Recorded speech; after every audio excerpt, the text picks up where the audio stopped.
My girlfriend's little sister has a crush on me, and everyone, except me, thinks it's funny. I'm exhausted by this situation and honestly considering breaking up with my girlfriend. My girlfriend and I are in our 30s, and her little sister just turned 18. Since then, she has been acting more and more persistent toward me. She's always trying to find ways to help me, constantly starting conversations, trying to be alone with me, dressing up when she knows I'll be around, and even copying her sister's style with clothes and makeup. Everyone thinks it's harmless and even jokes about it, saying things like, "Oh, I saw your sister's boyfriend today," or "Is he your boyfriend now?" But to me, it's extremely uncomfortable. The last few times I tried to spend some alone time with my girlfriend at her house, her little sister would interrupt us, knocking on the door with silly excuses or just barging in without warning. I can't understand how no one finds this behavior strange. One time, she even tried to unlock the door while I was in the room with my girlfriend. She only got a light scolding, and that was it. Everyone treats it like it's just a harmless phase that will pass. My girlfriend laughs it off because she knows I'd never look at her sister that way. And of course, she's right. But that doesn't make the situation any less uncomfortable for me. What worries me most is the possibility that her sister could make up stories or misinterpret my actions. I can't let a misunderstanding ruin my reputation or destroy my life. I've tried talking to my girlfriend multiple times, explaining how seriously I take this and how uncomfortable I feel. But she always brushes it off. At this point, I'm starting to think that breaking up is the only solution. After that last conversation with Marina about her sister, I truly thought things would change.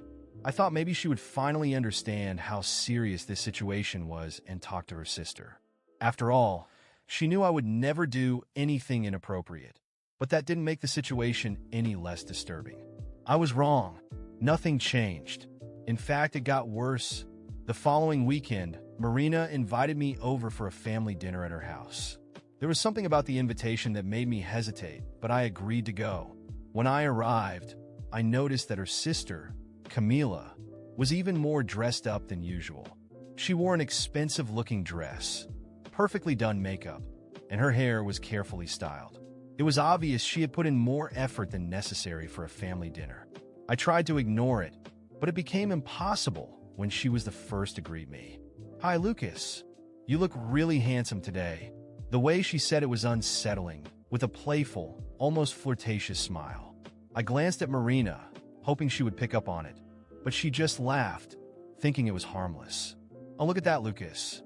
Camila is complimenting you again. You're her eternal crush." Marina said it like it was the most normal thing in the world. The whole table laughed, and I just sat there frozen, trying to understand why no one found this weird. It was as if my presence, there was some kind of entertainment for Camila, and the family just watched it unfold like a live comedy show. During dinner, Camila made sure to sit right next to me. Every time I said something, even something completely meaningless, she reacted in an exaggerated way, laughing loudly or agreeing enthusiastically. At one point, she accidentally dropped her napkin on the floor and took far too long to pick it up. It was uncomfortable. I looked at Marina, hoping she would notice her sister's behavior, but she was too caught up in a conversation with her mother. The breaking point of the night came when I was helping clear the table. Camila came into the kitchen, and while I was placing dishes in the sink, she got closer to me. "You know, you're the most handsome guy I've ever seen, right?" Her words came with a confident, direct gaze, something I'd never seen from her before. I froze for a moment, then mumbled something like, "Thanks, but that's not appropriate," and stepped away. She just laughed, as if my response was some kind of joke. When we returned to the living room, she acted as if nothing had happened. And again, no one seemed to notice. After I left that house, I started seriously thinking about what was going on. That girl had just turned 18, but her behavior wasn't just a silly teenage crush. She was testing boundaries, and the fact that no one was stepping in only encouraged her more. The next day, I texted Marina and explained again how deeply this was affecting me. Her response frustrated me even more. "Babe, you're overreacting. It's just a phase." She would never actually do anything. That was the moment I realized Marina would never take this seriously. To her, it was all just one big joke. In the following weeks, Camila kept getting bolder. She started showing up at places where I was with Marina, pretending it was a coincidence. One day, we were at the mall, and she just happened to be there too, claiming she was out shopping. She ended up tagging along with us the entire afternoon, dominating the conversation and making comments that left me deeply uncomfortable. "You and my sister make a cute couple, but I think you'd look better with me." She said it in a joking tone, but her eyes told a different story. Marina laughed it off again. "Oh, stop it, Camila. He'd never go for you." Like that solved everything. But it didn't. It only made things worse. Things reached a breaking point when I went to pick up Marina at her house one afternoon, and Camila was the one who opened the door. She was alone, which immediately put me on edge. While we waited for Marina to finish getting ready, Camila sat next to me on the couch and started talking. At first, it seemed harmless, but the conversation quickly shifted.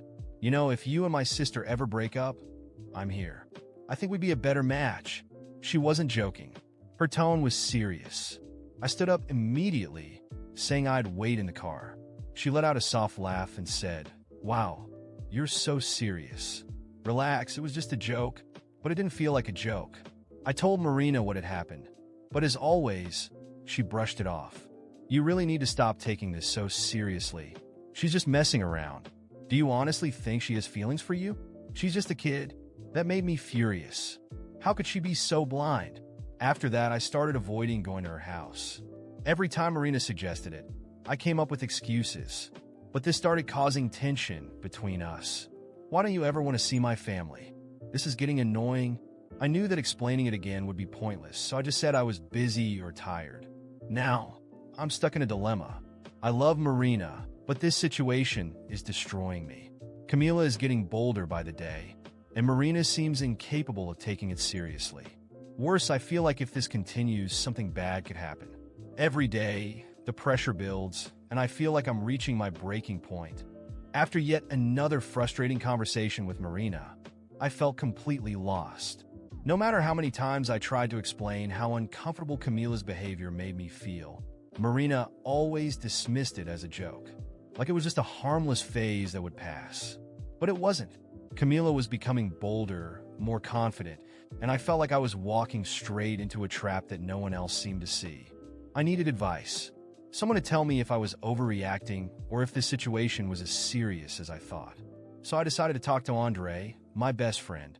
If anyone could give me honest advice, it was him. We met at a quiet bar we used to go to. As soon as Andre saw me, he knew something was wrong. "Man, you look terrible. What's going on?" he asked, concerned. I let out a long sigh and started telling him everything. The suggestive comments from Camila, how she dressed provocatively when I was around, the time she tried to unlock the door while I was with Marina. I told him how Marina refused to take it seriously, brushing it off as if it were some kind of joke. Andre listened quietly, his expression growing more serious. He took a sip of his beer and leaned in closer. "Dude, this isn't a joke. That girl is playing with fire, and you could be the one who gets burned." He lowered his voice. "You need to protect yourself. Start recording. Every time you're around her, leave your phone recording. If she tries anything, you'll have proof. Record her." I asked, surprised. "Yes. You don't know how far she might go. If she makes something up, you're screwed. But if you have it recorded, she can't twist the story. You need to be smart about this." The idea made me uncomfortable, but I knew he was right. If Camila crossed the line, I needed to be prepared. The next day, I set up my phone to record audio automatically. I placed it in my back pocket, making sure the microphone was clear. I couldn't afford to take chances. That very afternoon, I received a message from Camila. "Hey Lucas, could you help me with something? I bought a big mirror and need help hanging it in my room. It's heavy, and I don't want to bother Marina. She's busy." A chill ran down my spine. It was too obvious, but saying no could be dangerous. If she got offended, she could start making up stories. I took a deep breath and replied, "I'll stop by later." Before leaving the house, I activated the recording. I didn't know what to expect, but I wasn't going to lower my guard. When I arrived, Camila opened the door. She was wearing a silky robe that barely covered her body. Marina went out to run some errands. "This will be quick," she said with a smile that made me uneasy. "Where's the mirror?" I asked, keeping my distance. "In my room." "Come, I'll show you." I followed her upstairs. As I entered her room, I saw the mirror leaning against the wall. But something was off. The room was dimly lit, candles were burning, and there was a strong scent of perfume. The mirror was positioned strategically facing the bed. "Where do you want me to hang it?" I asked, my voice dry. "Right there, near the bed," she replied, her tone soft, almost like a whisper. I started measuring the wall. That's when I noticed something strange in the mirror's reflection. I froze. In the reflection, I saw Camila slowly loosening the tie of her robe. It slid off her shoulders and fell to the floor. Underneath, she was wearing black lingerie. Tight, provocative, clearly chosen for this moment. She knew exactly where I was looking. She wanted me to see. I turned around immediately. "Camila, what the hell are you doing?" She smiled, biting her lip. "Oh, come on, Lucas. You don't have to pretend. I know you like what you see. No one has to know. Marina doesn't need to find out." My stomach turned. "Put that on right now. Don't ever do this again." But she didn't move. She just kept smiling. "Look, if you don't want it, that's fine." But her voice dropped to a chilling tone. "If you don't give me what I want, I'll tell everyone you try to touch me. I'll tell Marina, your friends, and who do you think they'll believe? Me or you?" I froze. My breathing quickened. She was threatening me. She thought she had control. But what she didn't know was that I had everything recorded. Every word, every threat. Without saying a word, I left the room. My heart was pounding so hard I could barely breathe. I got into my car, locked the doors, and stopped the recording. My hands were shaking. I called Andre. "Dude, it happened. She did it.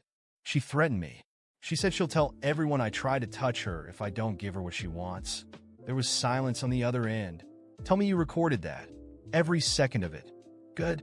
Keep it safe. And be careful, Lucas. This isn't over." I hung up.